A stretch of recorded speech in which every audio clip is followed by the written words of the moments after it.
raise any loan, the valuation is required. అరే ఇంకా చేయలేదు కదా, we just have put an advertisement. చేయకుండా ఉంటే కాదు సార్, చేయకుండా ఉన్నప్పుడే దానికి ఎవరికో వచ్చి కమిషన్ ఇస్తారట, వాళ్ళకి వీళ్ళ కమిషన్ ఇస్తారని మాట్లాడుతూ ఉన్నారు. ఈరోజు ఏం సార్, ఇప్పుడు ఎవరైతే who can arrange the funds, the professional fee అనేది ఉంటుంది అధ్యక్ష. వారెవరో ప్రొఫెషనల్ ఫీజు పరంగా ఈరోజు ప్రొఫెషనల్గా దాన్ని ట్రాన్సాక్షన్ చేసేవారు ఉంటారు. మహేశ్వర్ రెడ్డి గారు business man, he knows better. కానీ ఆయన పక్కదారి పట్టించేందుకు, తప్పుదారి పట్టించేందుకు వెనకాల కూర్చున్న కేటీఆర్ గారు తప్పు చెప్తా ఉన్నారు అధ్యక్ష. ఈ సందర్భంలో నేను ఒకటే కోరుతా ఉన్నాను, నేను మహేశ్వర్ రెడ్డి గారికి కోరుతా ఉన్నాను, పూర్తి స్థాయిలో సమాచారానికి సంబంధించి మీరు మాట్లాడిన వారు మాట్లాడిన ఒకటే కదండి, మీరు మాట్లాడిన వారు మాట్లాడిన ఒకటే. ఈరోజు చెప్తా ఉన్నాను సార్, వెనక నుంచి ప్రాంప్ట్ చేస్తూ ఉన్నారు అధ్యక్ష, వెనక నుంచి సీనియర్ శాసనసభ్యులు ప్రాంప్ట్ చేస్తూ ఉన్నారు. ఈరోజు నేను ఏం కోరుతా ఉన్నాను అధ్యక్ష, ఒక్క గవర్నమెంట్ డిపార్ట్మెంట్ నుంచి ఒక ప్రభుత్వ రంగ సంస్థకు ట్రాన్స్ఫర్ చేస్తే వారు ఏమన్నారు, అమ్ముకున్నారు అన్నారు. అమ్ముకుంటారా సార్? ఇది వాల్యుయేషన్ చేసి, ఈ విధమైన వాల్యుయేషన్ ఉంటే దాన్ని రాబోయే కాలంలో ఫండ్స్ రేస్ చేయడానికి ఐఏసీకి సంబంధించి మొత్తం రాబోయే కాలంలో ఇండస్ట్రియల్ పార్క్ చేయడానికి, దానికి సంబంధించి లోన్స్ ఏర్పాటు చేసుకోవడానికి, మళ్ళా తిరిగి కట్టడానికి దాని వాల్యుయేషన్ అయితే అవసరం ఉంటుంది కదా సార్. ఇంత వాల్యుయేషన్ ఉన్నా డిబెంచర్స్ రేజ్ చేసేవారో లేకుంటే అప్పులు ఇచ్చేవారో దానికి సంబంధించి ఆ విధమైన ఒక ప్రస్తావన తీసుకురావడానికి చేశారు. రెవెన్యూ డిపార్ట్మెంట్ వాళ్ళు ఐఏసీకి అమ్ముకోలేదు.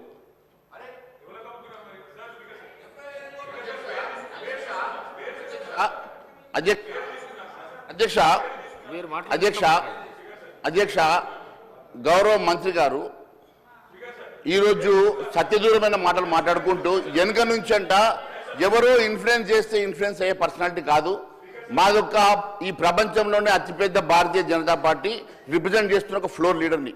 ఎవరో వెనుక చెప్తే వాళ్ళ మాటల్లో వచ్చి నేను మాట్లాడేటువంటి వ్యక్తిని కాదు సార్ నేను.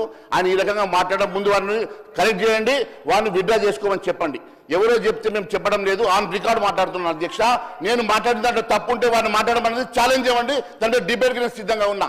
అంతే తప్ప ఈ రకంగా వారు ఎవరో ఇన్ఫ్లుయెన్స్ వచ్చి మేము మాట్లాడుతున్నట్టు మాట్లాడడం అది మంచిది కాదు అధ్యక్ష, మంత్రి గారికి తగదు అధ్యక్ష. అది రెండవది 1 minute కేటీఆర్ గారు 1 minute మాట్లాడండి sir. Yes sir. Speaker sir, ముందుగా ధన్యవాదాలు సార్. ఇంత దారుణంగా మొత్తం శాసనసభని రాష్ట్ర ప్రజల్ని తప్పుదోవ పట్టించడం అయితే ఎల్ఏ మినిస్టర్ గారికి భావ్యం కాదు. వారు ఇండస్ట్రీస్ మినిస్టర్ గారు ఉన్నారు, ఇక్కడ క్లియర్గా ఉంది సార్. వాళ్ళు ఇచ్చిన జీవోనే మేము చెప్తుంది కాదు, చాలా క్రిస్టల్ క్లియర్గా జీఓఎంఎస్ నెంబర్ 54 సార్. ఇందులో ఏం రాసినారో ఒకసారి నేను చదువుతాను సార్. ఏం రాసినారంటే, రంగారెడ్డి జిల్లా alienation of the government land to an extent of 400 acres in survey number 25 at Kancha Gachibowli village, Selingampalli, in favor of TGISC for the purpose of development of IT, etc. at the cost of market value of 75 crores per acre, handing over advance position. 75 కోట్ల చొప్పున 400 ఎకరాలు దారాదత్తం చేస్తున్నాము అని చెప్తే 75 కోట్లకు ఇస్తే అది అమ్మినట్టు కాదా సార్? నెంబర్ 1. రెండోది, బట్టి విక్రమార్క గారేమో మేము అసలు ఒక్క గజం భూమి అమ్మలేదన్నారు. 400 ఎకరాల భూమి అమ్మినట్టుకి ఇప్పుడే హరీష్ రావు గారు చాలా స్పష్టంగా ఈ జీవో ద్వారానే అమ్మారు అని స్పష్టంగా మీరే చెప్తా ఉన్నారు. మూడో మాట అధ్యక్ష, మూడో మాట, ఇప్పుడు మంత్రి గారు ఎంత దారుణంగా మాట్లాడుతున్నారంటే, గతంలో అధ్యక్ష అమ్ముకొని ల్యాండ్స్ అమ్ముకొని వాటి ద్వారా వచ్చే ఆదాయానికి మళ్ళీ ఇంకా పైకి కమిషన్లు, ఎవరికి మర్చెంట్ బ్యాంకర్కి 3% కమిషన్ ఇచ్చే కార్యక్రమం కూడా, దాన్ని కూడా మళ్ళీ గొప్ప పని చేస్తున్నట్టుగా ఉత్తరప్రదేశ్లో చేస్తున్నారు. ఉత్తరప్రదేశ్ తప్పు చేస్తే మీరు చేస్తారా? ఉత్తరప్రదేశ్ వాళ్ళు తప్పుడు పనులు చేస్తే మీరు తప్పుడు పనులు చేస్తారా? నేనేమంటున్నా సార్, ఒకటే ఒక్క మాట, మీరు తర్వాత చెప్పండి మహేష్ అన్న, మీతో ఒకటే ప్రార్థన సార్, దయచేసి ఇవాళ ఇప్పుడే చెప్తా ఉన్నారు నాకు మిత్రులు వచ్చి, మా ఎమ్మెల్యేలు చెప్తా ఉన్నారు, నేను తమరిని రిక్వెస్ట్ చేస్తా ఉన్నా సార్, తమరిని రిక్వెస్ట్ చేస్తా ఉన్నా, ఏదో శాసనసభ సమావేశాలు జరుగుతున్న సందర్భంగా నేను మిమ్మల్ని రిక్వెస్ట్ చేస్తా ఉన్నా సార్, ప్రభుత్వాన్ని కూడా కోరుతా ఉన్నా, నిజంగా ఈ ప్రభుత్వానికి చిత్తశుద్ధి ఉంటే, ఈ ప్రభుత్వానికి ఏమైనా ప్రజలకు వాస్తవాలు తెలవాలన్న విషయంలో వారికి ఏమైనా నిజంగానే ధైర్యం ఉంటే, దయచేసి ఈ రేసులో ఏదో కుంభకోణం జరిగిందన్నారు కదా, దాని మీద చర్చ పెట్టండి, మొత్తం సమాధానం చెప్పడానికి నేను సిద్ధంగా ఉన్నానని చెప్పి మీ ద్వారా తెలియజేస్తా ఉన్నా. అధ్యక్ష ఉత్తరప్రదేశ్లో ఈ రకంగా భూమి అమ్మలేదు అధ్యక్ష. వాడిని కరెక్ట్ చేయండి అధ్యక్ష. ఉత్తరప్రదేశ్లో మీరు అమ్మినట్లు 400 ఎకరాల భూమిని టీజీఐఎస్కి అమ్మి ఆ భూమిని మీరు లోన్ తెస్తారా, అమ్మేస్తారా, ఏదో ఒక రకంగా మాకు డబ్బులు చెల్లించమని టీజీఐఎస్కి వీళ్ళు ట్రాన్స్ఫర్ చేసిన మాట వాస్తవం కాదా అడగండి అధ్యక్ష. వేరే రాష్ట్రాన్ని వీళ్ళు ఉదాహరణ తీసుకున్నప్పుడు చాలా స్పష్టంగా తెలుసుకోవాలి అధ్యక్ష. అక్కడ ఇలాంటి ట్రాన్సాక్షన్ జరగలేదు, ఇలాంటి ల్యాండ్స్ అమ్మలేదు అధ్యక్ష. అన్నిటికన్నా ముఖ్యం ఒకటి తెలియజేస్తా ఉన్నా అధ్యక్ష. ఈరోజు డిసెంబర్ 2వ తారీఖు రోజు అధ్యక్ష ముఖ్యమంత్రి గారి ఆఫీస్ నుంచి ఒక ప్రకటన వచ్చింది అధ్యక్ష. వాళ్ళు విడుదల చేసిన ప్రకటన ప్రకారం డిసెంబర్ 2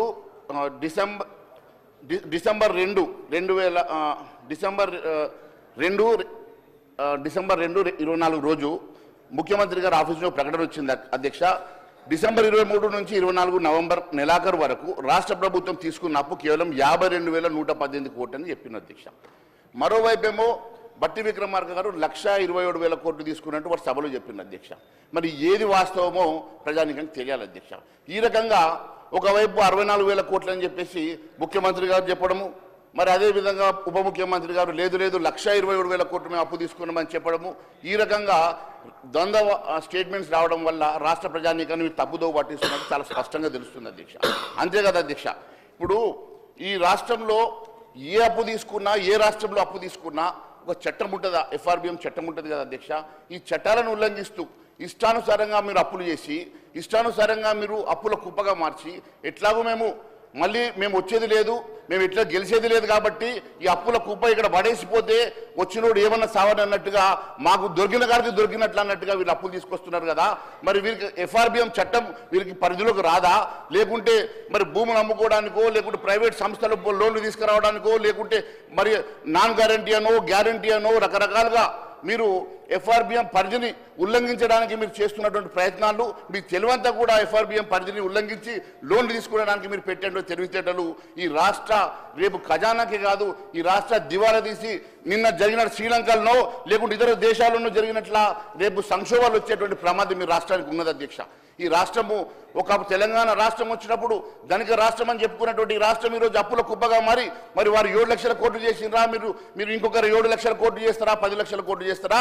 ఈ రాష్ట్రం మొత్తం కూడా అప్పుల ఊబిలో కూరుకొని పోతే రేపు జరిగేటువంటి భావి తరాలకు ఈ రాష్ట్రం ఒక అప్పుల కుప్పగా ఉండి వరుసలు పోయేటువంటి ప్రమాదం ఉంది అధ్యక్ష. రేపు నిన్న జరిగినటువంటి శ్రీలంకనో లేకుంటే ఇంకొక వేరే దేశాల్లో జరిగినట్టుగా మన రాష్ట్రంలో కూడా అలాంటి మరి ప్రమాదం జరగకుండా నేను ముందు తెలియజేస్తా ఉన్నాను అధ్యక్ష. ఇది మంచి పద్ధతి కాదు. దయచేసి మీరు పరిధి దాటి మీరు అప్పులు చేయకండి, పరిధి దాటి అప్పులు చేసేసి రాష్ట్రాన్ని అప్పుల ఊబిలోకి ముంచకండి. మరి కేవలం గత ప్రభుత్వాలు చేసినాయి కాబట్టి మేము కూడా అలాంటి తోవలు నడుస్తాం, అలాగనే మేము తప్పులు చేస్తాం. అవసరమైతే భూములు తెగ నమ్ముకుంటాం, అవసరమైతే సెక్రటరీలు కూడా అమ్ముకొని మేము ఈ రాష్ట్రానికి అప్పులు తీసుకొస్తామో, డబ్బు తీసుకొచ్చి మేము మరి ఏదో ఒక రకంగా మరి ఈ రాష్ట్రాన్ని నడుపుతామంటే నడవదు అధ్యక్ష. మీరు ఇన్ని అప్పులు చేసి కూడా కనీసం మీరు ఇచ్చినటువంటి ఏ ఒక్క సంక్షేమ కార్యక్రమం చేయలేకపోతున్నారు అధ్యక్ష. మీరు ఇచ్చిన 6 గ్యారంటీలు కూడా అమలు చేయలేకపోతున్నారు అధ్యక్ష. ప్రజలంతా కూడా మీకు ఓటేసి గెలిపిస్తే మీరు 6 గ్యారంటీలకు చట్టబద్ధ ఇస్తారేమో, మీరు 6 గ్యారంటీలు అమలు చేస్తారేమో అని చెప్పి ఎదురు చూస్తే ఈరోజు కనీసం చట్టబద్ధ కూడా ఇవ్వలేనటువంటి స్థితిలో ఈరోజు ఈ రాష్ట్ర ప్రభుత్వం ఉన్నదంటే చాలా బాధాకరం అధ్యక్ష. ఏ ఒక్క అమలు కూడా నోచుకున్నటువంటి పరిస్థితిలో, ఏ హామీలు కూడా మీరు అమలు చేయలేని పరిస్థితిలో ఈరోజు కేవలం అప్పుల కుప్పగా మారుస్తున్నారు తప్ప వచ్చినటువంటి బడ్జెట్ని డివేట్ చేస్తూ ఉన్నారు.